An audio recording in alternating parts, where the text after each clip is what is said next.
नमस्कार, आप देख रहे हैं डीडी न्यूज पर हमारा विशेष कार्यक्रम राष्ट्रमंच, जिसमें हम करते हैं बड़े विषय पर बड़ी बहस। मैं हूं लाल चंद्र सिंह। सप्ताह के अंत में हम आपके लिए लेकर आते हैं विशेष कार्यक्रम, और आज राष्ट्रमंच में जो बड़ी बहस है वो ये है कि राहुल गांधी का एक प्रोग्राम हुआ था पुणे में, तो वहां पर उन्होंने कुछ बातें कही हैं मनुस्मृति को लेकर और महिलाओं के अधिकारों को लेकर के, तो उसको लेकर के सवाल उठे हैं। क्योंकि राहुल गांधी ने जिस तरह से उस मंच से मनुस्मृति की कुछ बातों का उल्लेख किया और महिलाओं के अधिकारों को लेकर जो बातें की, उससे बीजेपी ने करारा हमला उनके ऊपर बोला है। और ये करारा हमला इसलिए बोला है क्योंकि बीजेपी का ये कहना है कि दरअसल राहुल गांधी ने मनुस्मृति को गलत संदर्भ में समझा है, और साथ ही उससे आगे की बात ये कि मनुस्मृति में जिन पंक्तियों में नारियों की पूजा, महिलाओं की पूजा, घरों की शोभा वाली बात कही, उसका राहुल गांधी ने उल्लेख नहीं किया। तो कहीं ना कहीं क्या ये भारतीय संस्कृति का भी, भारतीय पद्धति का भी अपमान है क्या? ये इसलिए सवाल उठ रहे हैं क्योंकि दूसरी तरफ अलग वर्ग के, जिस मंच से राहुल गांधी ये बात कर रहे थे ना, वहीं पर एक पूरे हिजाब से ढकी हुई लड़की भी मौजूद थी। राहुल गांधी पर और कांग्रेस पर आरोप है कि जब कभी भी हिजाब का मामला उठता है तो कट्टरपंथियों के साथ खड़े नजर आते हैं, और साथ ही चाहे महिलाएं तो महिलाएं होती हैं, उसमें क्या धर्म, मजहब, वर्ग देख करके समर्थन करेंगे महिला अधिकारों का? क्योंकि शाहबानो प्रकरण से लेकर के ट्रिपल तलाक तक और संसद में महिलाओं के आरक्षण का जो मुद्दा, इस पर कांग्रेस पर गंभीर सवाल हैं। बीजेपी इन मामलों पर कांग्रेस पर हमला करती रही है। तो ये जो महिलाओं की अधिकारों, बेटियों महिलाओं की अधिकारों की बात पर जो एक बार फिर से बहस छिड़ी है, आज राष्ट्रमंच में हम इसी को समझने की कोशिश करेंगे और देखेंगे किसका क्या इतिहास रहा है और क्या दोहरा मापदंड और दोहरा रवैया है इस मामले में। इसी की पड़ताल राष्ट्रमंच पर करेंगे, लेकिन पहले आपको राहुल गांधी का भी बयान सुनवाएंगे और कुछ और भी प्रतिक्रिया दिखाते हैं। तो सबसे पहले राहुल गांधी की ही बात बताते हैं। ये जो पुणे का मंच था, स्टेज, जहां पर राहुल गांधी ने छात्रों के साथ गूंज, छात्रों की गूंज, ये कार्यक्रम किया था। हालांकि उस कार्यक्रम को लेकर कई तरह के विवाद हैं, कई तरह के वीडियो आए हैं, 25-25 हजार रुपए ऑफर किए गए, ऐसे भी आरोप लगे हैं। लेकिन जो भी हो, कार्यक्रम हुआ, वहां पर दरअसल ये छात्राओं के साथ था, विशेष रूप से छात्राओं के साथ। तो उसमें राहुल गांधी ने मनुस्मृति का जिक्र किया और कहा कि इस ग्रंथ में लिखा है कि महिला बचपन में पिता के और युवावस्था में पति के तथा पति की मृत्यु के बाद पुत्र के अधीन रहती है। सुनिए।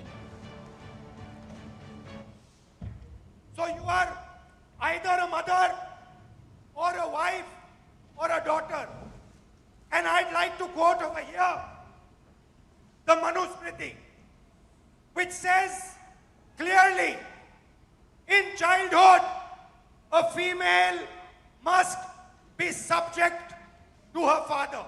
Meaning, the Manusmriti says, in childhood a female belongs to her father, in youth she belongs to her husband, when her lord is dead she belongs to her sons. A woman must never be independent. This is a direct quote from the Manusmriti. सबसे पहली बात, राहुल गांधी ने जो बात अधीन की कही है वो शब्द है संरक्षण, और संरक्षण का मतलब सुरक्षा। आगे इस पर बात करेंगे और यह भी बताएंगे कि मनुस्मृति के कौन से अध्याय में, कौन से श्लोक में नारियों की पूजा की बात कही गई है, घर की शोभा बताई गई है, महिलाएं। और यह तो बात हुई मनुस्मृति की, लेकिन जब पुरानी पुस्तकों, धार्मिक पुस्तकों का जिक्र आएगा तो बहुत सारी पुस्तकों में क्या क्या है, इसको लेकर भी सवाल उठ रहे हैं। तो बीजेपी की नेता स्मृति ईरानी ने कांग्रेस पर निशाना साधा। उन्होंने कहा कि हिंदू धर्म को लेकर बातें हुई, हमारे धर्म में तो महिलाओं को पूजा जाता है। मैं ये भी जानती हूं कि कल कांग्रेस के उस नेता के मंच पर हिंदू धर्म को लेकर बातें हुई। हमारी धार्मिक सोच में ही न सिर्फ हम ये कहते हैं कि यत्र नार्यस्तु पूज्यन्ते रमन्ते तत्र देवता, लेकिन साथ ही हमारे धर्म में हम माँ भगवती, माँ लक्ष्मी, माँ सरस्वती की आराधना करते हैं।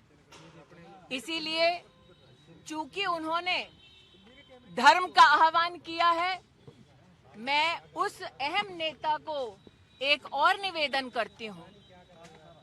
वंदे मातरम में भी जिन पंक्तियों को कांग्रेस मुख्यालय में रोका गया, उन पंक्तियों में मां दुर्गा का उल्लेख है। जिस दुर्गा स्वरूपा को हम शक्ति के केंद्र की दृष्टि से उपासना करते हैं, उस दुर्गा मां का जय घोष, वंदे मातरम का पूरा मंचन, पूरा गायन कांग्रेस मुख्यालय में हो। तो राहुल गांधी ने जो ये विवाद छेड़ा है, इस पर और भी प्रतिक्रियाएं आई हैं। महाराष्ट्र के मुख्यमंत्री देवेंद्र फडणवीस, कार्यक्रम दरअसल पुणे में ही था, तो महाराष्ट्र के मुख्यमंत्री देवेंद्र फडणवीस ने कहा कि महिलाओं को अगर सम्मान देने की बात है तो उसके लिए सबसे जरूरी क्या है? महिला आरक्षण विधेयक, जिसका राहुल गांधी ने विरोध किया। राहुल महिलाओं को अधिकार देना ही नहीं चाहते, ये आरोप लगा। जहां तक राहुल गांधी का सवाल है, स्टेज पर आकर तो उन्होंने महिला अधिकारिता की बात कही, लेकिन महिलाओं को अधिकारिता देने का सबसे क्रांतिकारी कदम महिला आरक्षण बिल है, जिसको राहुल गांधी विरोध कर रहे हैं, जिसके खिलाफ वोट कर रहे हैं। महिलाओं को अधिकार देना नहीं चाहते। मैं ऐसा मानता हूं, खाने के दांत अलग है, दिखाने के दांत अलग है। तो जब यह विवाद हुआ तो दोनों पार्टियां आमने सामने भी आई। कौन? बीजेपी और कांग्रेस। केंद्रीय मंत्री और बीजेपी के वरिष्ठ नेता गिरिराज सिंह ने कहा कि राहुल गांधी को ना तो मनुस्मृति का ज्ञान है और ना ही भारत की संस्कृति का। तो कांग्रेस के नेता पीसी शर्मा ने कहा संसद चली, लेकिन भाजपा वो नहीं कर पाई कि महिलाओं को आरक्षण मिले और बराबर का दर्जा मिले। देखिए, राहुल गांधी को न मनुस्मृति का ज्ञान है, न भारत की संस्कृति का ज्ञान है, और न भारत की आर्थिक स्थिति का ज्ञान है। वो मैं डंके की चोट पे कहता हूं, वो जर्मिनेशन जब होता है, गेहूं और जौ को पहचान ले तो मैं समझ जाऊं। मेल और फीमेल, गाय के बच्चे को वो पहचान ले तो मैं समझूं। संसद चली, लेकिन भारतीय जनता पार्टी वो नहीं कर पाई कि महिलाओं को भी आरक्षण मिले विधायक के रूप में, सांसद के रूप में। तो ये वो बात है कि बराबरी नौकरी पे जाएं, अपना खुद का काम धंधा करें और बराबरी का दर्जा मिले। पीसी शर्मा जी कह रहे हैं संसद चली। कहां चली संसद? 20 दिन में से 18-19 दिन तो वाइप आउट हो गई थी और विपक्ष ने चलने नहीं दिया अलग अलग मुद्दों को लेकर। बहरहाल, आज राष्ट्रमंच में आगे भी हम कुछ और प्रतिक्रिया आपको दिखाएंगे, लेकिन यही बहस का विषय है और इसीलिए राष्ट्रमंच पर कुछ बड़े सवाल उठा रहे हैं महिलाओं के अधिकारों को लेकर के। देखिए, सबसे पहला सवाल जो आज हम पूछ रहे हैं राष्ट्रमंच पर कि क्या अलग अलग वर्ग की महिलाओं के लिए अलग अलग मापदंड होना चाहिए क्या? ये सवाल क्यों उठ रहे हैं? ये सवाल उठ रहे हैं अलग अलग रवैये को लेकर। दूसरा सवाल, राहुल गांधी ने मनुस्मृति और महिलाओं के लिए क्या संबंध जोड़कर क्या सवाल उठा दिए, जबकि मनुस्मृति में है क्या वो बताएंगे आप। तीसरा सवाल, बीजेपी ने इस पूरे मामले पर राहुल गांधी और कांग्रेस पर इतना करारा हमला क्यों बोला? बीजेपी के नेताओं की बातें भी आपको दिखाते सुनवाते रहेंगे। चौथा सवाल कि मनुस्मृति में महिलाओं के बारे में दरअसल क्या क्या लिखा हुआ है। हम आपको वो श्लोक, वो पेज सब कुछ बताएंगे, वो उद्धरण सब कुछ आपको दिखाते रहेंगे, बताते रहेंगे। पांचवा सवाल कि बेटियों और महिलाओं के लिए क्या कांग्रेस का दोहरा मापदंड रहा है? कुछ ऐसा इतिहास रहा है शाहबानों से लेकर अभी तक का, इसलिए हम कह रहे हैं ऐसा। ये भी सवाल है। इन्हीं पांचों सवालों पर आज राष्ट्रमंच में करेंगे बात और हम आपको मेहमानों से परिचय कराते हैं जो राष्ट्रमंच में हमारे साथ इस मंच पर जुड़ रहे हैं इस बड़ी बहस में। हमारे साथ डॉक्टर कौशल कांत मिश्रा जी, भारतीय जनता पार्टी के प्रवक्ता। बहुत बहुत स्वागत डॉक्टर कौशल कांत मिश्रा जी। राहुल लाल जी, राजनीतिक विश्लेषक, कांग्रेस के समर्थन में मजबूती से बातें रखने वाले, यही स्टूडियो में हमारे साथ। बहुत बहुत स्वागत राहुल जी, कौशल जी। धर्मेंद्र सिंह जी, समाजवादी पार्टी के प्रवक्ता, बहुत बहुत स्वागत धर्मेंद्र सिंह जी, आपका भी नमस्ते। और इसमें मनुस्मृति से लेकर अभी तक देखिए, हमने जो अभी जिक्र किया, मनुस्मृति का तो जिक्र हुआ ही, साथ में शाहबानो प्रकरण का, साथ में ट्रिपल तलाक का, साथ में महिला आरक्षण का, तो इसके कानूनी पहलू भी हैं। उन गुत्थियों को सुलझाने के लिए डी.के. दुबे जी, संवैधानिक विशेषज्ञ, बहुत बहुत स्वागत, नमस्ते सर। और हमारे साथ स्टूडियो में रोशन लाल गौड़ जी भी हैं, वरिष्ठ पत्रकार यहीं पर, जो कि संसद को विशेष रूप से कवर करते हैं। संसद में महिलाओं को लेकर क्या क्या हुआ, इसके गवाह रहे हैं, प्रत्यक्षदर्शी रहे हैं रोशन गौड़ जी। बहुत बहुत स्वागत रोशन लाल गौड़ जी, आपका धन्यवाद। मैं सबसे पहले डी.के. दुबे जी आपके पास आ जा रहा हूं। मुझे बताइए, जिस उदाहरण का उल्लेख राहुल गांधी जी ने किया कि महिलाओं के बारे में यह कहा गया कि अधीन रहे, अभी मैं जब देख रहा था अपने रिसर्च में, तो उसमें है कि संरक्षण में रहना चाहिए, पिता के संरक्षण में, पति के संरक्षण में, पुत्र के संरक्षण में। तो मुझे यह समझ में आया, संरक्षण मतलब सुरक्षा, संरक्षण के मतलब अधीनता तो नहीं मुझे समझ में आई। राहुल गांधी जी ने उसे अधीनता कह करके कोट किया, ये तो एक पक्ष हुआ। दूसरा पक्ष ये कि मनुस्मृति उसी में है, यत्र नार्यस्तु पूज्यन्ते रमन्ते तत्र देवता, यानी कि जहां नारियों की पूजा होती है वहां देवता निवास करते हैं, और घरों की शोभा बताई गई है महिलाओं को। डी.के. दुबे जी, देखिए, एक चीज समझ लेना चाहिए लालचंद जी, कि कानून का इंटरप्रिटेशन, ये तो करोड़ों जजमेंट हुए हैं ना अभी तक, एक एक लाइन के कॉन्स्टिट्यूशनल या किसी प्रावधान के, वो इसी बात के हुए हैं कि सही इंटरप्रिटेशन क्या है। तो सही इंटरप्रिटेशन अगर जहां तक लगाएंगे तो स्वतंत्र शब्द इस्तेमाल हुआ है। स्वतंत्र का मतलब होता है अपना तंत्र बनाकर सुरक्षा नहीं कर पाएंगी। अपना तंत्र बनाकर सुरक्षा का मतलब है कि वो अपने तंत्र से या अपने बल से सुरक्षित नहीं रह सकती, इसलिए उनको ऐसे संरक्षण की आवश्यकता है। और ये आवश्यकता नहीं कहा, ये भाई का, पिता का या पुत्र की जिम्मेदारी बताई है इसमें जी। आप उसको अगर पढ़ेंगे श्लोक को, तो इस पर पहले भी इंटरप्रिटेशन हुए हैं। आज के जो इंटरप्रिटेशन कर रहे हैं मैं उनको नहीं जानता। मेधातिथि जिन्होंने मनुस्मृति का इंटरप्रिटेशन किया, या सबसे जो इंपॉर्टेंट मानी जाती है वो कुल्लूक की मानी जाती है, और राघवानंद, ये बहुत पहले राहुल गांधी और उनकी पार्टी और आजादी का आंदोलन, इनसे बहुत पहले ये लोग हुए हैं। इन्होंने स्वतंत्र का अर्थ यहां पर जो लगाया है वो कहा है स्वतंत्र नहीं, वो स्व के तंत्र से सुरक्षा नहीं कर सकती, इसलिए इन लोगों की जिम्मेदारी बनती है कि इनको सुरक्षा दी जाए ताकि उनके साथ कोई अनहोनी ना हो। राहुल लाल जी, एक चीज, डी.के. दुबे जी, इसमें कहीं से अधीनता वाली बात आई कि भाई आजादी छीनने वाली बात? अधीनता का शब्द ही मतलब मैं वही कह रहा हूं भाई, जब स्वतंत्र की बात कर रहे हैं कि मेरा तंत्र, यानी कि महिला के तंत्र की बात कही जा रही है, वहां पर वो कह रहे हैं कि वो अपने तंत्र से सुरक्षा नहीं कर सकती, क्योंकि शारीरिक रूप से और ऐसा व्यवस्था वो है जो परमात्मा ने दिया, इसलिए इनको सुरक्षा की आवश्यकता है। अतः डी.के. दुबे जी बताएंगे, राहुल वही पुरुषवादी मानसिकता में डूबे हुए मानसिकता कहां पर कितनी है वो तो अभी देखिए ना। अभी आज पूरे बहस में है दर्शकों, बहुत बढ़िया से हम लोग, धर्मेंद्र सिंह जी भी हंस रहे हैं, जरूर अब उनके पास भी अपने हिस्से की बातें हैं, ये बढ़िया से बताएंगे कि पुरुषवादी मानसिकता कहां कितनी सी है। ये दोहरा मापदंड नहीं चलेगा, इसलिए तो आज ये बहस रखें। डी.के. दुबे जी, बात पूरी कीजिए। देखिए, अब दूसरी बात एक और है कि भारत के शास्त्रों को पढ़ने की एक कंडीशन बताई गई है। जिन्होंने वो कंडीशन फॉलो नहीं करी, उनको शास्त्र पढ़ना छोड़ दीजिए, छूने का भी अधिकार नहीं है। उनको कहते हैं 6 वेदांग। वो वेदांग जिसने नहीं पढ़े, उसको वेद या फिर शास्त्र पढ़ने की अनुमति नहीं है, क्योंकि शास्त्रों ने ये कहा है कि वेदांगों को पढ़े बगैर इसका इंटरप्रिटेशन ये गलत ही करेंगे।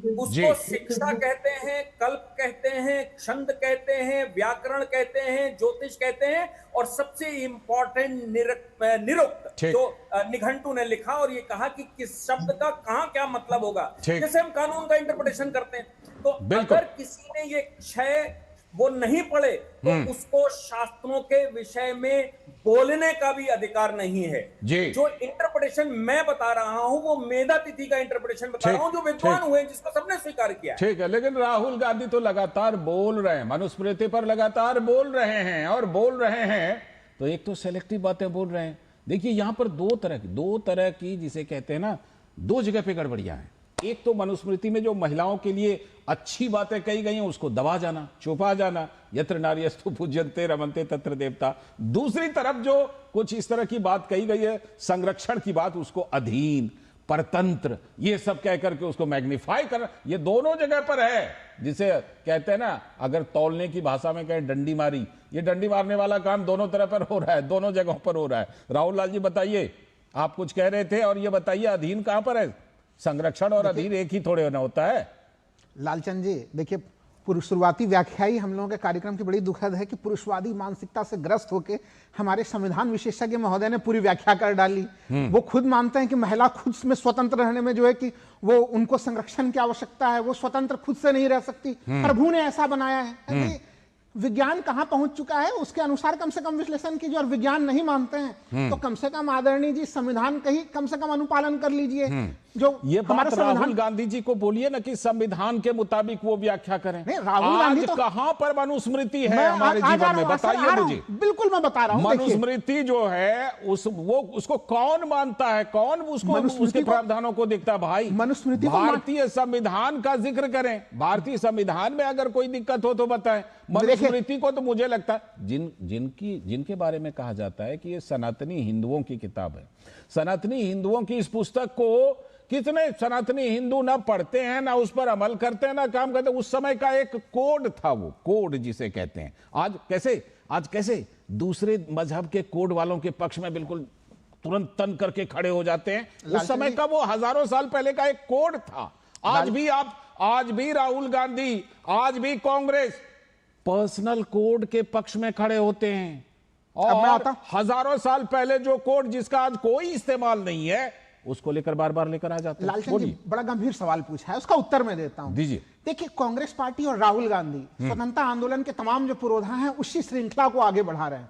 हमें याद है महाड़ आंदोलन 1927 में, जब भीमराव अंबेडकर साहब ने मनुस्मृति की प्रतियां जलाई थी, और उस समय देखिए उन्होंने, भीमराव अंबेडकर साहब ने, हमारे संविधान निर्माता ने क्या कहा था कि ये जो मनुस्मृति है ये एक तरह से जातिवादी विभाजन फैलाने वाला है, और ये लैंगिक विभाजन फैलाने वाला है। यानी ये पुरुषों के वर्चस्व और सवर्णों के वर्चस्व को स्थापित करता है। जबकि हमारा संविधान जो आर्टिकल 14, 15 तमाम जो अनुच्छेद हैं वो सीधे सीधे इक्वलिटी की बात करता है। राहुल गांधी उसी संदर्भ को बिल्कुल याद दिला रहे हैं। अब बताइए, उन्होंने मनुस्मृति के कमियों की तरफ इशारा किया, संपूर्ण भारतीय जनता पार्टी में बिल्कुल खलबली मच गई। इसका मतलब है जो तीर है बिल्कुल निशाने पे लगा है, उन्होंने बिल्कुल निशाने पे हमला किया है। क्योंकि हम लोगों ने पिछले 12 वर्षों में हम लोगों ने तमाम स्लोगन सुने, बेटी पढ़ाओ बेटी बचाओ, ये तमाम नारे रहे माननीय प्रधानमंत्री जी के।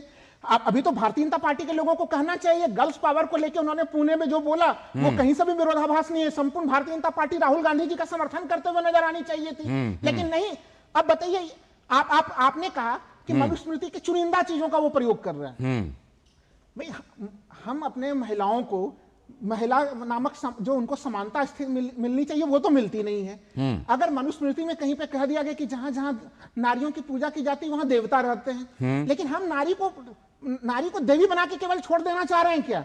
उन्हें हम समान जो है, ऐसे तो हम उनके देवी कहकर उनकी पूजा करें, लेकिन उनके समान बेसिक अधिकार भी उन्हें प्रदान न करें, ये नहीं चलने वाला। और राहुल गांधी जी ने कहीं से भी हिंदू धर्म और सनातन का अपमान नहीं किया। बराबर अधिकार नहीं आपको याद, आप राहुल जी जो तथाकथित डेमोक्रेसी के चैंपियन बनते हैं ना, उन्होंने भी अपने यहाँ पर महिलाओं को वोटिंग का अधिकार हमसे बाद में दिया है। नहीं, बिल्कुल बाद में दिया है, यही तो मैं कह रहा हूँ।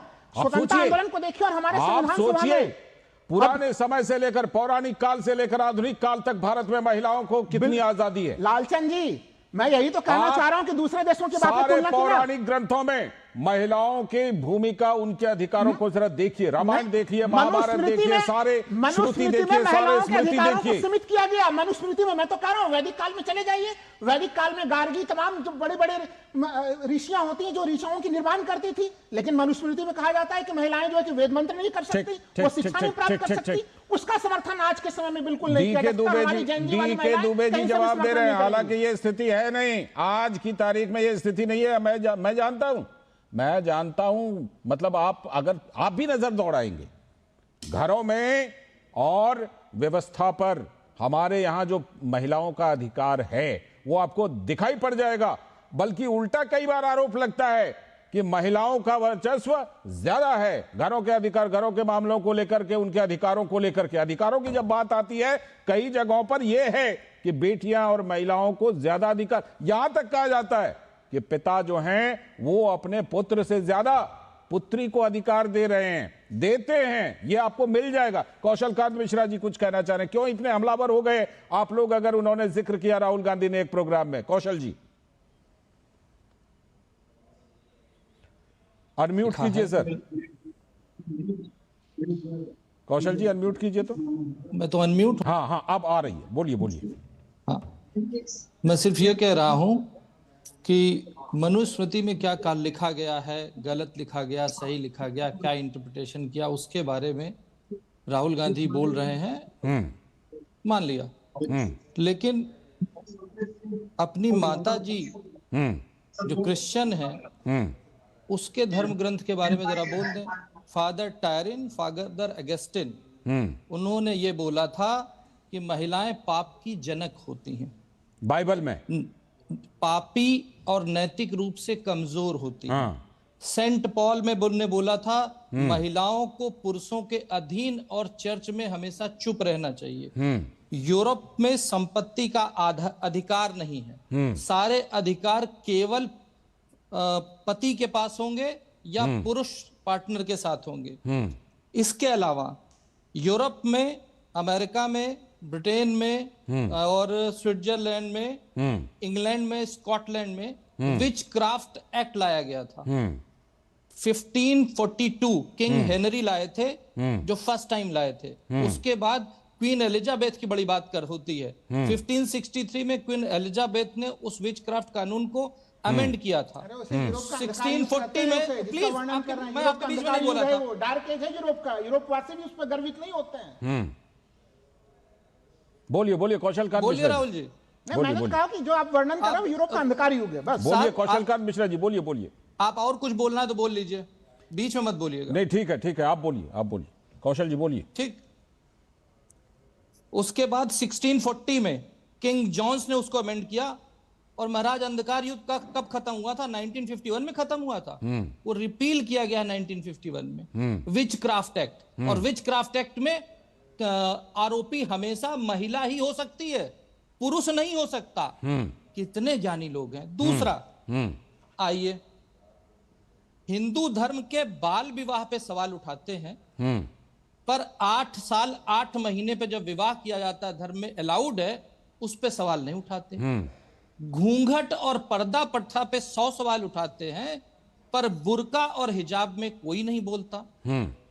हमारे यहां आप कहते हैं ना, हमारे घर में जब बेटी आती है तो नवरात्र में हम पूजते हैं। मुझे नहीं मालूम जो यहाँ सो कॉल्ड हिंदू बैठे हैं उनके घर में क्या होता है। उसके बाद जो हमारी पत्नी होती है वो सहभागी होती है, ठीक। और जो हमारी माँ होती है, हम कहीं घर से बाहर जाते हैं तो उनके पैर छू के जाते हैं, ठीक है। हम उनके आशीर्वाद से चलते हैं।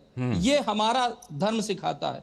वहीं पर अल निशा 438 उसमें लिखा गया है कि अगर पत्नी या महिला वफादारी ना करे तो उसे पीटो। अल बकरा 2.233 महिला प्रॉपर्टी है, उसको जैसे चाहे वैसे इस्तेमाल करो। अल बकरा 2.222 पीरियड के समय महिला बीमार होती है, उससे दूर रहो। अल बकरा 2.228 पत्नी अपने पति की संपत्ति आप कह रहे हैं ना, कौशल जी रुकिए सर, मुझे नहीं, कुछ विजुअल के बारे में बोल रहे हैं। कौशल जी रुकिए जरा, जो बातें आप बोल रहे हैं उसी को सपोर्ट करने के लिए कुछ विजुअल हम दिखा रहे हैं कि राहुल गांधी जी कितना ज्यादा महिलाओं की आजादी का सम्मान करते हैं। वो वही विजुअल दिखा रहे हैं। अब आप बोलिए। अब देखिए, मेरी समस्या ये नहीं है कि राहुल गांधी हो, समाजवादी पार्टी हो, कोई भी हो, महिला के अधिकार के लिए आए, बहुत अच्छी बात है।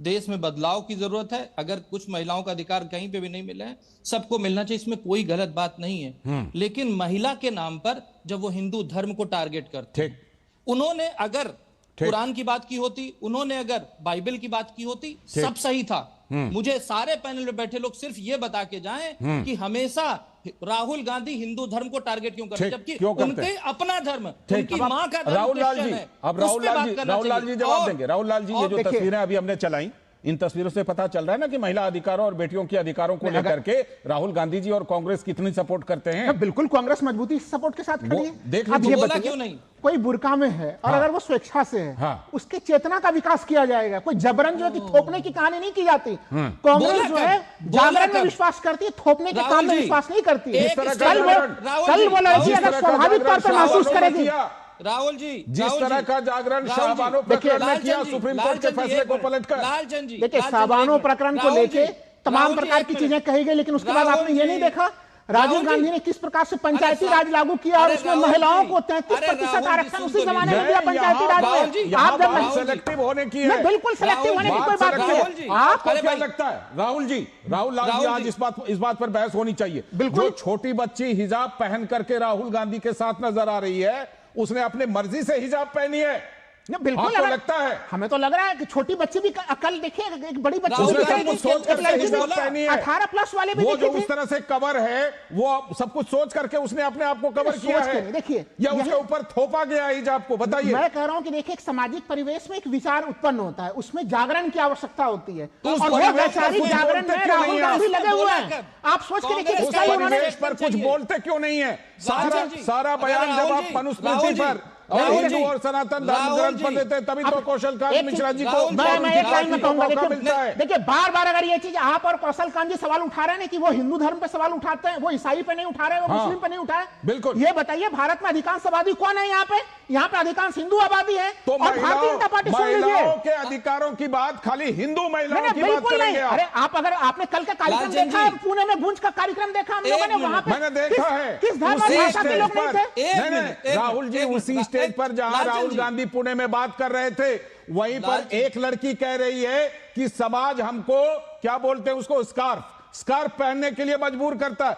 वहीं पर उसी मंच पर एक मुस्लिम बेटी भी है जो पूरी तरह से ढकी हुई है। वो मंच का फोटो भी इसमें चलिए, देखिए। हाँ, बिल्कुल आपने सही दिखाया।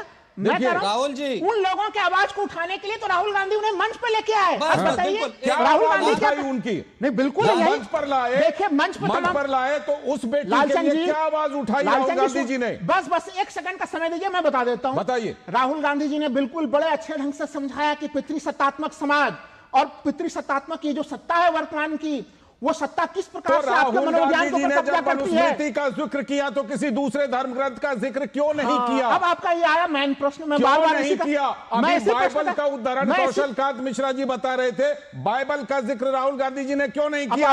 राहुल गांधी जी ने दूसरे मजहब की किताब, जो पुस्तकें हैं, कुरान है, हदीस है, उनका जिक्र क्यों नहीं किया, जिनकी वजह से कि वो हिजाब में ढकी हुई लड़की नजर आ रही है? बताइए। भारत में जो वर्तमान सरकार है वो हिंदुत्ववादी होने का दावा करता है कि ईसाईवादी होने का दावा करता है। तो इसका मतलब आप सेलेक्टिव होंगे? नहीं, सेलेक्टिव होने का मतलब नहीं है। अभी कौशल कांत जी ने जिन तमाम ईसाइयों के धर्म से तमाम उद्धृत दिए, वो तमाम उदाहरण मैं अभी इसी समय श्लोक पढ़ के आपके मनुस्मृति के भीतर का भी वो उदाहरण मैं सामने में रख सकता हूं। तमाम श्लोकों की संख्या और लिस्ट हमारे सामने में तैयार है। तो इसलिए जो तमाम विसंगतियां, धार्मिक विसंगतियां, उससे हम लोगों को, अपने बच्चों को मुक्त कराना पड़ेगा हम लोगों को। और हमारे दो वक्ता भी और लालचंद जी, जल्दी से काउंटर करें। राहुल जी, मैं ये नहीं कह रहा हूं कि किसी धर्म ग्रंथ में क्या लिखा हुआ, मैं उस पर जा ही नहीं रहा हूं। क्या हमारा संविधान, आज हमारा देश मनुस्मृति से चल रहा है? नहीं। मैंने शुरू में ये सवाल उठाया, अम्बेडकर साहब को नमन कीजिए, मैं तो नमन करता हूं अम्बेडकर साहब को। कौन आज उस ग्रंथ को मान रहा है? बोले हो ना, भारतीय संविधान के तहत हम चल रहे हैं। मुझे ये बता दो कि उस स्टेज पे मनुस्मृति का नाम लिया गया क्यों?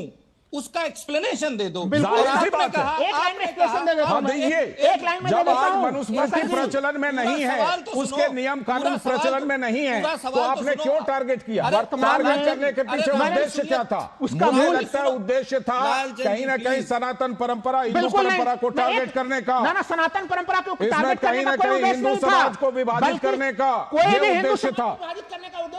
छोटा सा ब्रेक अभी ले रहे हैं, समय हो गया है ब्रेक का। मैं जल्दी लौटता हूं, धर्मेंद्र सिंह जी के पास नहीं जा पाया और रोशन जी के पास जल्दी आता हूं ब्रेक के बाद। सर जल्दी।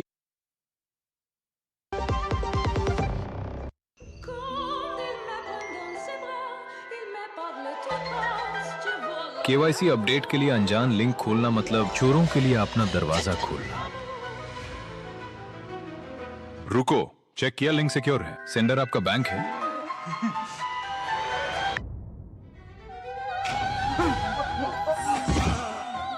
फर्जी केवाईसी अपडेट लिंक से बचिए। झूठी जल्दबाजी में ना फंसिए। आरबीआई कहता है जानकार बनिए, सतर्क रहिए। जरा सी हंसी दुलार जरा सा, जरा सी अनबन प्यार जरा सा,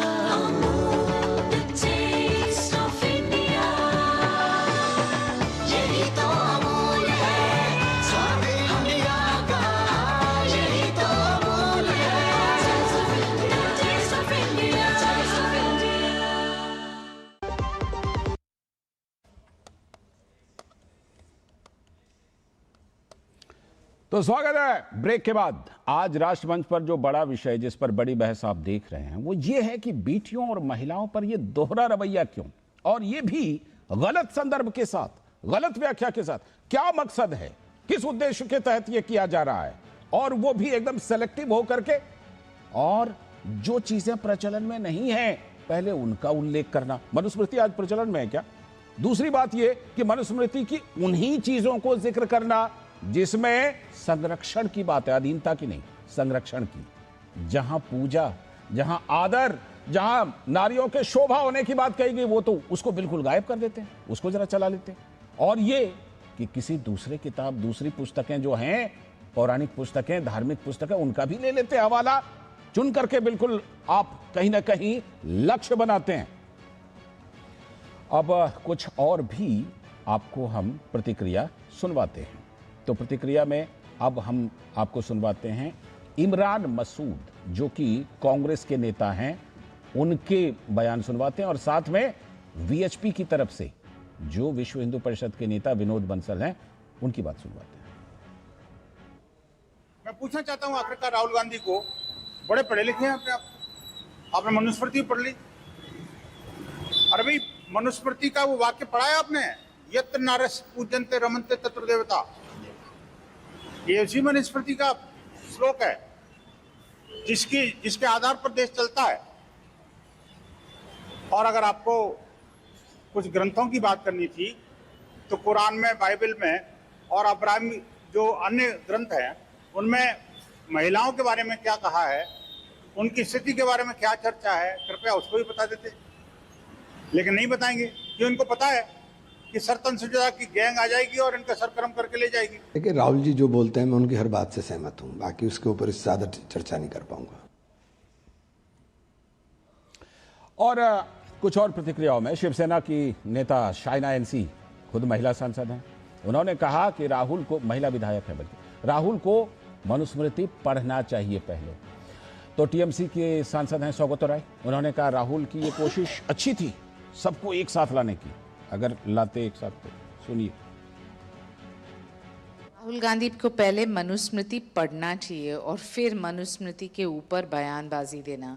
आज 21वीं सदी में जहां एनडीए की सरकार देख रही कि महिला शिक्षित, सुरक्षित, आत्मनिर्भर हैं, ऐसे योजनाएं जहां वो लखपति दीदी बने, ड्रोन दीदी बने, पायलट्स बने, जाएं अंतर्राष्ट्रीय स्तर पे भारत को रिप्रेजेंट करने, साइंटिस्ट है, वहाँ वो मनुस्मृति की याद करते हैं। शायद उनको पहले पढ़ना चाहिए और फिर बयानबाजी करना चाहिए, क्योंकि हकीकत ये है कि वो सिर्फ प्रोपेगेंडा मास्टर है। राहुल गांधी का ये कोशिश अच्छा है, वो छात्रों के कुंज ऑर्गेनाइज कर रहे हैं, छात्रों को एक साथ करने का कोशिश कर रहे हैं। और आपको पुणे में जो किया छात्री का सम्मेलन, वो सही किया है। शिवसेना शिंदे गुट के एक और नेता संजय निरुपम महाराष्ट्र से ही, उन्होंने कहा समाज को आगे ले जाने के लिए स्त्री और पुरुष दोनों की भूमिका अहम होती है। तो कांग्रेस के नेता उदित राज ने कहा महिलाओं के लिए राहुल गांधी ने काफी ईमानदारी से बात की, जो किसी नेता ने नहीं की। को आगे लेकर जाने के लिए सिर्फ पुरुष का पहिया नहीं चाहिए, समाज की गाड़ी खींचने के लिए स्त्री का पहिया भी चाहिए। अगर आप कहें कि स्त्री ही आगे साहब लेके चली जाएगी, ये भी संभव नहीं है। जब स्त्री और पुरुष दोनों एक साथ काम करते हैं तब समाज और देश आगे जाता है। और ये इतिहास रहा है, ये पूरी दुनिया का हिस्ट्री है, हिंदुस्तान का भी इतिहास रहा है। और ऐसे में आप जाके चंद लड़कियों को इकट्ठा करके उनकी भावनाओं को भड़का करके उनको अपनी तरफ आकर्षित करना चाहते हैं, कर सकते हैं, लेकिन आगे जाकर के आपको खुद लगेगा कि आपकी ये सोच बड़ी दोषपूर्ण थी। और ऐसे ही दोषपूर्ण सोच के आधार पर प्रियंका गांधी ने यूपी में एक प्रचार शुरू किया था, लड़की हूं लड़ सकती हूं। क्या हुआ? तो राहुल जी ने कल पुणे में बहुत ही अच्छी बात कही। महिलाओं के लिए जिस ईमानदारी से राहुल जी ने कल बोला है, भारत का कोई नेता शायद इतनी ईमानदारी से बोला नहीं है। सवाल दरअसल ईमानदारी पर ही है, क्योंकि ईमानदारी से अगर बोलते तो सभी वर्गों के लिए बोलते, सभी वर्ग की महिलाओं के लिए बोलते। यही तो सवाल है कि ईमानदारी से नहीं बोला, दोहरा रवैया। इसीलिए तो ये आज बहस कर रहे हैं। सीधे इस समय धर्मेंद्र जी के पास चलते हैं, सपा के प्रवक्ता। धर्मेंद्र जी बताइए, क्या आज आपको भी महसूस होता है कि हम में से कोई मनुस्मृति को मानकर अपनी बेटियों, अपनी घरों की महिलाओं के साथ कोई भेदभाव कर रहा है? मुझे तो नहीं लगता। आपको क्या लगता है धर्मेंद्र सिंह जी? नहीं, लालचंद जी एक बात से आपसे सहमत हैं कि देश बाबा साहब भीमराव अंबेडकर जी के बनाए संविधान से चल रहा है, और इसमें इस तरह के किसी कानूनी और जो भी आप बता रहे हैं किताब की कोई न रिलेवेंसी न उस पर चर्चा की जानी चाहिए। हाँ, लेकिन अगर ये किताब थी और इस तरह के उसमें अध्याय 5 में, अध्याय 8 में, अध्याय 9 में इस तरह की चीजें लिखी गई तो वो भी बड़ा रेलेवेंट विषय है। हमारे साथी हमको बड़ा डिसअपॉइंटेड महसूस हो रहा था। दुबे जी जो है स्वतंत्रता की नई परिभाषा गढ़ रहे थे, और कब 21वीं सदी में बैठ के जब महिलाएं हमारी फाइटर प्लेन हमारी बहनें चला रही और ये स्वतंत्रता की बेड़ी और तंत्र की बात, षड्यंत्र की बात करें, और संविधान विशेषज्ञ हैं। संविधान विशेषज्ञ होकर के अगर जो अंग्रेज कहते थे कि भारत स्वतंत्र होने लायक नहीं है, अभी इस लायक नहीं बना है, वो चीज महिलाओं के लिए आज 21वीं सदी में हमारे साथी कह रहे हैं। मुझे तो इनके विद्वता पर बड़ा प्रश्न खड़ा करने का मन होता है, हमें शंका होती। दूसरी बात, भारतीय जनता पार्टी के साथी ने पूरे अपने धर्मेंद्र जी, नहीं, आप ही आगे बोलिएगा, आप ही आगे बोलिएगा, आप ही आगे बोलिएगा। मैं सिर्फ ये जोड़ देता हूं कि कहना और करना दोनों में कितना अंतर है कि हमने सेना में अपनी बेटियों को मौका नहीं दिया था, अब जाकर के सेना में पूरा मौका बेटियों को दिया जाता है। कहने और करने में बहुत अंतर है। धर्मेंद्र जी बोलिए। नहीं, हम ये कह रहे थे भारतीय जनता पार्टी के साथी हमारे कौशल जी बहुत लंबी अपनी तकरीर में कहीं भी वेटिकन से लेकर के अलसूरा और कहां चले गए, लेकिन उन्होंने मनुस्मृति की एक भी श्लोक पढ़ के नहीं सुनाया। पर उपदेश कुशल, देखिए ऐसा जब आप अपने अंदर झांकोगे सुधार अपने से होगा। जिस प्रक्रिया, जिस परंपरा को हम मानते हैं, जिस सनातन को हम मानते हैं, वो ये सिखाता है कि दूसरे को ज्ञान देने से पहले अपने अंदर जो कमियां हैं, अपने अंदर जो बुराइयां हैं, उस पर इंगित करिए, और उस पर जब आप चर्चा करोगे तभी सुधार होगा। चर्चा से बचोगे, भागोगे तो सुधार नहीं होगा। यहाँ थोड़ी सी असहमति है धर्मेंद्र जी। राहुल गांधी क्या ये सोच करके हिंदुओं के ग्रंथों को टारगेट करेंगे कि मैं पहले हिंदू हूं, पहले हिंदुओं के बारे में बात कर लूं, बाद में फिर दूसरे वर्ग की महिलाओं के बारे में बात करूंगा? ये कहना चाह रहे हैं आप? वो क्या सोचते हैं? वो देश के बड़े नेता प्रतिपक्ष है, कुछ सोच करके दिया होगा, हमारे साथी जवाब देंगे। लेकिन इस देश में बहुसंख्यक हिंदू है और उस समाज में व्याप्त कुरीतियों पर चर्चा होना कोई अपराध नहीं होना चाहिए, और नहीं होगा तो सुधार नहीं होगा। ऐसे ही मैं भी कहता हूं कि होना चाहिए। धर्मेंद्र जी, यहाँ पर जो जिसे कहते हैं ना लोचा, कहां पर है लोचा? एक शब्द बड़ा प्रचलित लोचा मैं बता रहा हूं, लोचा कहां पर है? एक तो सबसे पहले आप खुद ही कह रहे हैं कि हम बाबा साहब अंबेडकर के संविधान से चलने वाले लोग हैं। कहां से मनुस्मृति आ गई, कहां से हदीस आ गई, कहां से बाइबल आ गई? एक तो ये बात, भारतीय जनता पार्टी कहां का हिंदू, अभी कौन सा हिंदू कोड? अब मैं जिक्र करूं बाबा साहब आंबेडकर ने जब कानून बनाने की बात की, महिला अधिकारों की वकालत की बात की, तो हिंदू कोड बिल लेकर आ गए।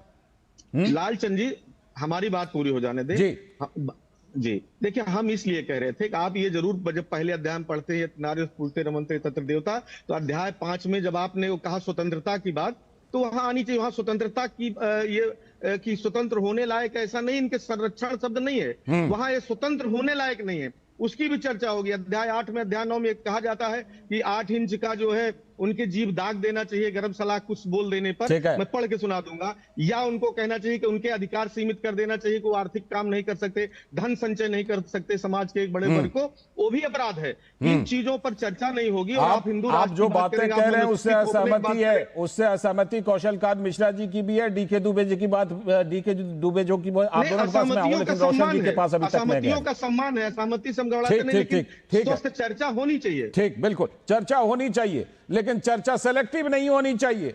और चर्चा जो चीजें हमारे प्रैक्टिस में उस पर कीजिए ना भाई, प्रैक्टिस में जो चीजें हैं उस पर। आ रहा हूं कौशल जी, आ रहा हूं, और डीके दुबे जी, लेकिन रोशन लाल गौड़ जी, आपने बहुत सारी घटनाओं को संसद में प्रत्यक्षदर्शी के तौर पर देखा है, ठीक? मुझे लगता है शाहबानो प्रकरण से लेकर के, शाहबानो प्रकरण हुआ, ट्रिपल तलाक हुआ, अभी महिला आरक्षण बिल पर आप देख रहे हैं। तो मैंने जो बात कही कि भाई बोलने से ज्यादा है कि आप कर क्या रहे हैं। आपने दशकों तक सेना में बेटियों को बराबरी की एंट्री नहीं दी, और आप महिला अधिकारों की बात कर रहे हैं। आज जाकर एंट्री मिली है सेना में बेटियों को बराबरी से। और संसद में क्या क्या हुआ है, रोशन लाल गौड़ जी, कितने गंभीर सवाल हैं कांग्रेस पर और विपक्षी दलों पर, बताइए। देखिए, पहले तो मैं थोड़ा सा जो चर्चा है मनुस्मृति को लेकर, उस पर थोड़ा सा बोलना चाहूँगा। जरूर बोलिए। कि मनुस्मृति से पहले वैदिक काल था, और वैदिक काल में हमारे गार्गी, मैत्रेय, लोपामुद्रा, घोषा, अपाला, विश्ववारा, इतनी बड़ी बड़ी जो ऋषियाँ थी, मनीषियाँ हुई हैं। और उसके बाद मनुस्मृति आई। उस वक्त क्या उसमें परिस्थितियाँ थी, समाज की क्या परिस्थितियाँ थी, उन्होंने क्या लिखा, आज हम लगभग 3000 साल के बाद हम उस पर चर्चा करें, जो कोई मुद्दा नहीं है।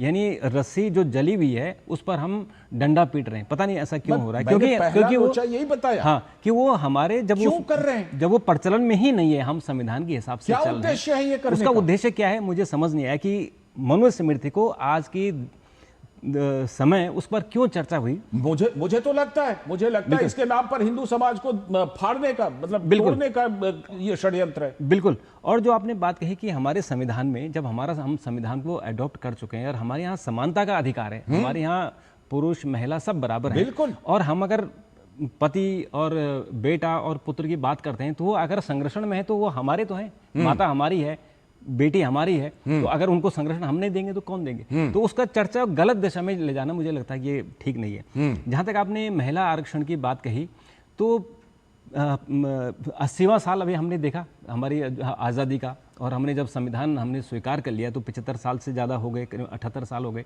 तो हम अभी महिला आरक्षण विधेयक को हमने पास तो कर दिया, अब जाके पास किया 2023 में, लेकिन उसे लागू नहीं कर पा रहे, क्योंकि उसकी जो व्यवस्था थी कि एक जो है परिसीमन हमें करना चाहिए और सीटें बढ़ानी चाहिए, ताकि जो हमारी देश की आबादी बढ़ रही है उसके हिसाब से सीटें बढ़ानी चाहिए, उस पर सहमति नहीं बन पा रही। अभी मानसून सत्र में हमने देखा पूरा 19 दिन खराब हो गए। बिल्कुल। बड़ी कोशिश हुई कि कम से कम परिसीमन पारित हो जाए, लेकिन नहीं हो पाया। जो आपने बात की सेना की, शॉर्ट सर्विस कमीशन में महिलाओं को 5 साल की नौकरी मिलती थी, और आज देखिए कि सरकार ने अगर महिलाओं को पूर्ण कमीशन दे दिया है, आज महिलाएं किस किस पद पर पहुंच रही हैं। तो हमारे यहाँ तो भेदभाव है ही नहीं। ये भेदभाव की चर्चा क्यों हुई, राहुल गांधी जी ने क्यों मनुस्मृति की चर्चा की, ये समझ नहीं आया। इसके पीछे उद्देश्य क्या है। हाँ, सिर्फ मुझे लगता है जो अभी बिना राग के जो ये ताल छेड़े जाते हैं बार बार। बिल्कुल। और जो मैं आपको बताता हूँ जी, लालचंद जी, मैं आपको बताता हूँ, जिस समय हिंदू कोड बिल लाए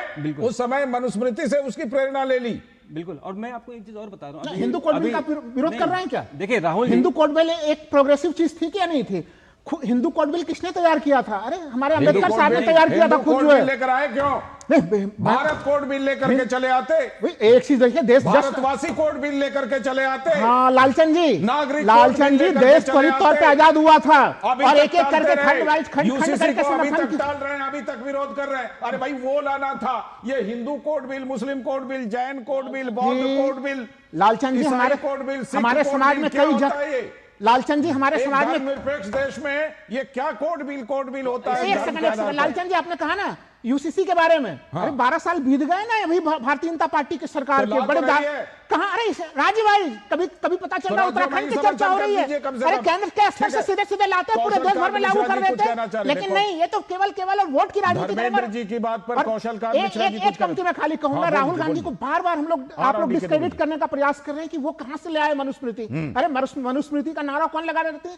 दुनिया के सबसे बड़े सांस्कृतिक संगठन का दावा करने वाली जो संस्था है, जो अपना 100वां जयंती बड़े धूमधाम से मनाया, वही मनुस्मृति के पीछे खड़ी रहती है। मातृ संगठन है, मातृ संगठन आरएसएस हम अच्छा ये बताइए लालचंद जी, आरएसएस के कभी मुखिया के रूप में हमने किसी महिला को देखा क्या? लालचंद जी आप देख लीजिए, अलग से एक विंग है, संघ है तो संघ की हेड महिला कोई क्यों नहीं बनी है आज तक? राष्ट्रीय कांग्रेस सेविका संघ, लालचंद जी उसमें बड़े बड़े संगठन है आरएसएस में। लालचंद जी, अगर इस देश में सबसे कोई शक्तिशाली पद है, प्रधानमंत्री का पद है, और यहाँ पे पहला महिला प्रधानमंत्री बनाने का श्रेय अगर किसी को जाता है तो वो कांग्रेस पार्टी को ही जाता है। देखिए कांग्रेस महिलाओं को सशक्त परिवार के अंदर और परिवार के बाहर कहीं से भी हो, वो सीधे सीधे देखिए इंदिरा गांधी ने कितने मजबूती से चलाया विधेयक को दशकों तक क्यों लटका। 2023 में जब आया सदन में पारित होने दे रहे हैं, 2023 में सदन में पारित होने में कांग्रेस ने कोई बाधा उत्पन्न की? दशकों तक, इसका तो तीन दशक से तो मैं देख रहा हूं कि महिला आरक्षण विधेयक लटका के रखा। उस समय भी यूपीए के पीरियड में रोशन जी को याद होगा, रोशन जी राज्यसभा से पारित हुआ था कि नहीं हुआ था? हुआ था, लेकिन किन परिस्थितियों में? मैं वही था, बिल्कुल सही था। 12 बजे रात की मुझे वो चालाकी याद है, 12 बजे रात की वो चालाकी याद है जब दिन बदल गया था। मैं वही था, वही पार्लियामेंट में था मैं उस दिन, मुझे वो चालाकी अच्छी तरह याद है, लटकाने वाली चालाकी। राज्यसभा में कैसे पारित होगी? फिर अगर राज्यसभा की ही बात कर रहा हूं, गठबंधन सरकार थी वो, इसलिए पारित नहीं हुई लोकसभा में, सामान्य स्थितियां, लेकिन इस सरकार के पास तो % बहुमत थी। 2023 में अगर पारित हुआ, बताइए इन्होंने अब तक देखिए जिस तरह से राज्यसभा से महिला आरक्षण बिल उस वक्त पारित हुआ था, सांसदों को बाहर फेंका गया था, मैं वहां था, उठा के बाहर फेंका गया था, वही स्थिति लोकसभा में भी हो सकती थी अगर आप चाहते तो। लेकिन लोकसभा में आपने, चूंकि गठबंधन की सरकार थी, आप गठबंधन के सामने झुके। रोशन जी चालाकी क्या की मैं बताता हूं, क्योंकि मैं वहां पर था। चालाकी ये थी कि राज्यसभा से इसको पारित करा लो, लोकसभा में इसको अटका देंगे, क्योंकि लोकसभा में अगर जैसे लोकसभा का कार्यकाल खत्म होता है तो बिल वो लैप्स कर जाता है। बिल्कुल, तो इसलिए ये चालाकी नहीं करनी। कौशलकांत मिश्रा जी काफी देर से इंतजार कर रहे हैं, आप रुक जाइए। कौशलकांत मिश्रा जी कुछ काउंटर करा और डीके दुबे जी भी करेंगे। कौशलकांत जी बोलिए सर। मैं अपने दोनों जो राजनीतिक साथी हैं उनसे पूछना चाहूंगा, आजादी से लेके आज तक समाजवादी पार्टी तो बाद में बनी, इमरजेंसी के बाद, और फिर कांग्रेस के खिलाफ बनी और कांग्रेस की गोद में बैठी, दैट इज ओके, मुझे कोई प्रॉब्लम नहीं। पर मुझे एक स्टेटमेंट किसी भी नेता का, किसी भी प्रवक्ता का, किसी का ट्वीट और कोई भी स्टेटमेंट आज जब होता है हलाला उसके खिलाफ दिखा दें। क्या वो सही है? अभी पूछिएगा, मेरे बीच मत बोलिए, मैं सिर्फ सवाल उठा रहा हूं। मेरे दोनों साथी प्रवक्ताओं से पूछिएगा, हलाला जो आज की हकीकत है, हम दुनिया के 2nd नंबर ऑफ कंट्री हैं जिसमें हाईएस्ट नंबर ऑफ मुस्लिम रहते हैं, वहां पर उस महिला के साथ अगर हलाला होता है, उसके साथ ट्रिपल तलाक होता है, उसको हिजाब पहनने पे मजबूर किया जाता है, नहीं किया जाता, ये आप सोच लें। क्या हम घूंघट पहनाने के लिए मजबूर करते हैं? यहाँ पे कौशल जी, अगर छोटी बच्चियों के ऊपर लपेटा जाता है तो हम कैसे कहें कि वो अपने मर्जी से पहन रही है? मुझे नहीं मालूम भाई, मैं तो पूछ रहा हूँ। एक स्टेटमेंट, एक ट्वीट, कुछ भी एक चीज बता दे। और बार बार कहते Hindu code bill, Hindu code bill. Hindu code bill का विरोध इसलिए हुआ था कि आजाद भारत में भारतीय कोड बिल आना चाहिए था। मैं वही कह रहा था, कोड बिल लाना की क्या होता है? Hindu code bill, Sikh code bill, Muslim code bill, ईसाई कोड बिल, ये मैं आ रहा हूं। हिंदू कोड बिल के बारे में सबसे अच्छा हमें बता सकते हैं डीके दुबे जी। तो बोलने नहीं देते आप लोग यार जी। मैं ये पूछना चाहूंगा, हिंदू कोड बिल आया, उसके बाद बड़ा प्रोग्रेसिव कानपुर की वो कांग्रेस सरकार हुई थी, तो शाहबानो केस क्या था भाई? वो सारे सवाल उठाएं सर, सारे सवाल इस मंच पर उठाए हमने। कुछ नहीं सर, ये केवल वहां पर जाकर के हिंदू धर्म को निशाना करना, हिंदू संपत्ति को संस्कृति को डी के दुबे जी, राहुल गांधी अब रुकिए, हिंदू कोड बिल क्यों आया, किस मकसद से आया, डी के दुबे जी सबसे अच्छी तरह समझा देंगे हमें। डी के दुबे जी बताइए। ये कांग्रेस की चाल है, बताइए डी के दुबे का शातिर प्लान है। डी के दुबे सर। लालचंद जी हमको 2 मिनट दीजिएगा। हाँ बिल्कुल, बोलिए आप 2 मिनट। पहली बात तो ये है कि जब शरीयत पास हो गया था तो अंग्रेजों को लगा कि शरीयत पास हो चुका है, अगर हिंदू मुसलमान को लड़ाना है तो हिंदू कोड बिल लाना पड़ेगा। 1939 में एक कमीशन बना था और वो कमीशन ने पहला रिपोर्ट दी, दूसरी रिपोर्ट दी और तीसरी रिपोर्ट दी। उसके बाद भी पार्लियामेंट ने पास नहीं होने दिया था, क्योंकि जब हम संसद में बैठे अपना बिल बनाने के लिए, कानून बनाने के लिए, तो ये कहा गया कि भाई भारतीय बिल आना चाहिए, ये जो शरीयत है वो भी खत्म हो जाना चाहिए। पंडित नेहरू का ये विचार था कि अगर, जहां तक मैं समझ पाया उनको, कि अगर हिंदू कोड बिल न लाया गया तो फिर शरीयत भी सुरक्षित नहीं रह सकती और फिर भारतीय कोड बिल आ जाएगा। और ये देश के लिए उनकी नजर में अच्छा नहीं था, क्योंकि इस पर डॉक्टर अंबेडकर जी के विचार भी जरूर बता दीजिएगा सर। डॉक्टर अंबेडकर शुरू से विरोध कर रहे थे। फाइनली डॉक्टर अंबेडकर ने यह कहा कि अगर आप कोड बिल नहीं ला रहे हो तो फिर हिंदू कोड बिल ही ले आओ। शुरू से डॉक्टर राजेंद्र प्रसाद ने विरोध किया था, और ये मजे की बात यह है कि जब सब ये चले गए तब हिंदू कोड बिल पास हुआ। मतलब ये संसद में जिन्ने विरोध किया था वो संसद में नहीं थे जब हिंदू कोड बिल आया। ठीक है, अब एक स्पष्टीकरण है, थोड़ा सा हमें 2 मिनट का टाइम। डीके दुबे जी, आपने 2 मिनट बोला, बड़ा ध्यान से सुना हमने। अरे भाई सुन लो, मैं मेरी बात सुन लो पहले आप। अरे भाई सुन लो यार, सुनने की आदत डाल लो। नेहरू जी ने क्या बोला उस समय जब हिंदू कोड? अरे भाई बाद में बोलना, पहले मुझे बोलने दो। कोड बिल पे बोला। अरे मेरे भाई पहले बोलने दो। भारत में लोकसभा का चुनाव होता है, बाद में बोलना यार, कहना चाहते थे वहां पर नेहरू अम्बेडकर जी के बीच में मतभेद किस चीज को लेके हुआ? एक सेकंड सुन तो लीजिए, आपने आधा सच रखा, आधा सच आप सुनना नहीं चाहते। यूसीसी पर जब चर्चा होगी उस पर पूरी बात करेंगे। यूसीसी पर चर्चा होगी, पूरी बात करेंगे। सुन लो भाई, अरे सुनने की आदत डालो यार। ऐसा क्यों? जब धर्मनिरपेक्ष देश बनाया तो हिंदू कोड बिल लेकर आए क्यों? वही तो सवाल है। नागरिक कोड बिल लेकर आते, हिंदू कोड बिल पर नहीं है चर्चा, बिल लेकर आते। परिस्थितियां उस समय नहीं थी, क्यों नहीं थी परिस्थितियां? आज तक वो परिस्थिति नहीं बनी।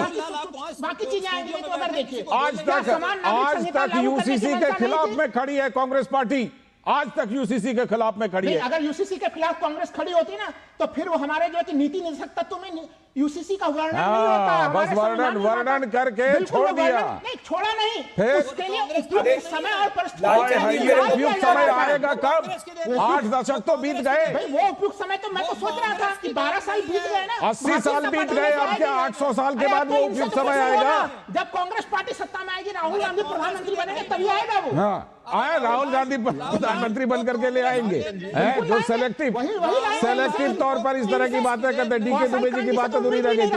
डीके दुबे जी की बात पूरी हो फिर धर्मेंद्र जी के पास भी चलेगी। राहुल लाल, वो कांग्रेस की देन नहीं है यूसीसी, वो संविधान सभा की देन है। संविधान सभा में किसका बहुमत था?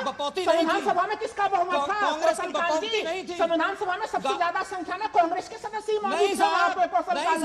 किसी गलतफहमी का शिकार मत तो रहिए। कर देते, अगर सबसे ज्यादा संख्या में मौजूद थे तो कर देना था। यूसीसी लागू उसी समय कर देना था। इस देश में 26 जनवरी 1950 को ही यूसीसी लागू हो जाना चाहिए था। देश में सांप्रदायिक विभाजन किस स्तर पे था? सांप्रदायिक विभाजन था तो विभाजन हो तो गया। 14 अगस्त को भारत बट तो गया, कट तो गया, उसके बाद किस बात का विभाजन? तमाम जो कट्टरपंथी संगठन रहे उनके कारण से कांग्रेस, तो कट्टरपंथियों ने पाकिस्तान ले तो लिया, सारे कट्टरपंथियों को पाकिस्तान भेज देते। ये देखिए फिर यही गलत चीज है। जिन मुसलमानों ने चुना भारत में रहना, क्यों चुना? उन्होंने चुना, किस लिए चुना? किस लिए चुना? जब बाकी चीजों के लिए अलग देश ले ही लिया तो नहीं, उन्हें क्यों चुनना? और जब चुनना ही है तो फिर अलग देश को लेना। लालचंद जी क्या आप चाहते हैं? हम तो मुस्लिमों के ऊपर गर्व है जो उन्होंने, जिनके पुरखों ने भारत में रहने का विकल्प। ठीक है, छोटी छोटी प्रतिक्रिया धर्मेंद्र जी की। मैं आ रहा हूं, डीके दुबे सर आपके बीच टिप्पणी लूंगा। धर्मेंद्र जी आप अनम्यूट कीजिए तो सर। अनम्यूट बोलिए सर।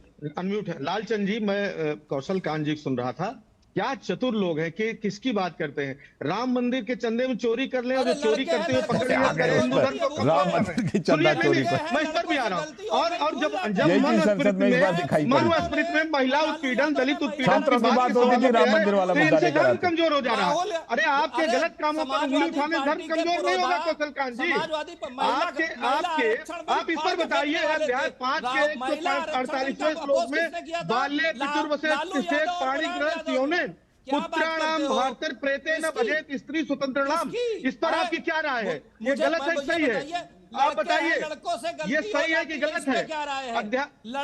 दलितों के जीभ पर गरम सलाखों से दागने पर आपकी क्या राय है, उस पर बताइए। अरे भाई गलत है, स्त्रियों को वैदिक मंत्रों में पढ़ना नहीं चाहिए, ये गलत है है? आप बहुत पहुंच गए, आप तो तमाम शरीयत और नूरा और कहाँ लेके आए। अरे मनुस्मृति का 5 श्लोक बता देते हो, कहिए गलत है, अपनी शुरुआत कर। क्या आप नहीं, आप इस्लाम के प्रवक्ता हैं, आप कम से कम जिस धर्म को मानते हैं उसकी कमी बताइए ना। क्या है आप मानते हैं, आप उसी किताबों को पढ़ते जा रहे हैं, आपने मनुस्मृति पढ़ी नहीं। आप हिंदू धर्म की कुरीतियों के बारे में बोलेंगे। अरे राम मंदिर की चंदा चोरी की भगवान को हम ले लेकर के राम मंदिर की चंदा चोरी, जिसमें कार्रवाई हो चुकी है, 8 लोग जेल के अंदर है, कमजोर हो रहा। 8 लोग जेल के अंदर है। चंपत राय को क्लीन चिट मिली, तो आप चंपत राय के खिलाफ कोई संपत्ति दिखा दीजिए। चंपत राय के घर का कोई नोट का बंडल दिखा दीजिए, वो क्लीन चिट वापस हो जाएगी। दिखा दीजिए आप, दिखा पाएंगे चंपत राय के खिलाफ कुछ? चंपत राय का कोई बैंक का खाता, उनकी कोई संपत्ति, उनके घर के अंदर नोट का बंडल कुछ दिखा पाएंगे तो दिखा दीजिए। चंपत राय के ऊपर भी केस हो जाएगा। डीके दुबे जी कुछ फाइनल कमेंट देना चाहे तो? डीके दुबे जी की बात अधूरी रह गई। डीके दुबे जी निकाल ले रहे हैं, ये समय भी समाप्त हो रहा है, जल्दी से सर। खा लिए, जमीन खरीद फरोख्त में खा लिए और चंदे में भी आप रुक जाइए, डीके दुबे जी कुछ कह रहे हैं। देखिए मेरी बात समझिए, मनुस्मृति पर आ जाइए, मैं उस पर 1-2 मिनट की आधे मिनट की टिप्पणी करूंगा। आधे मिनट ये है कि एक राइटर हुए हैं पैट्रिक ओलिवेले, 2005 में उन्होंने 50 मनुस्मृतियां इकट्ठी करी देश भर से, और उन्होंने कहा 50 डिफरेंट हैं, अलग अलग 50 में अलग अलग छेपक लिखे हुए हैं, इसलिए ये कहना मुश्किल है कि ओरिजिनल मनुस्मृति है भी कि नहीं। ठीक। उन्होंने कहा 50 में अगर कुछ कॉमन है तो वो 1214 श्लोक हैं जो कॉमन है, जबकि 2600 से ऊपर किसी ने 2650 लिखे, 2660 लिखे। और उन्होंने कहा कि मनुस्मृति में छेड़छाड़ अंग्रेजों ने करी है और वो छेड़छाड़ की वजह से अब इररिलेवेंट है। बिल्कुल, ये भी एक एंगल है। आप उसी पर आप चर्चा किए जा रहे हैं खामखा, बार बार उसका उदाहरण देकर के। मकसद क्या है? मकसद ये है कि कहीं ना कहीं टारगेट करना, यही तो आरोप लग रहे हैं। फिलहाल शुक्रिया, समय की थोड़ी कमी है। हम लोग, ये विषय ऐसा है ना कि दरअसल इस पर मुझे लगता है कुछ घंटे और बात हो सकते थे। बहुत बहुत शुक्रिया आपका डीके दुबे जी, धर्मेंद्र जी, साथ में कौशल कांत जी, राहुल लाल जी और रोशन गौड़ जी। समय थोड़ा कम पड़ गया, मुझे लगता है कि जिस तरह का ये विषय है ना, उस पर और ज्यादा समय में हम बात करें, कभी उठाएंगे जरूर इस मंच पर। फिलहाल आप सभी का बहुत बहुत शुक्रिया। राष्ट्रमंच की पूरी टीम को दीजिए आज के लिए अनुमति। नमस्कार।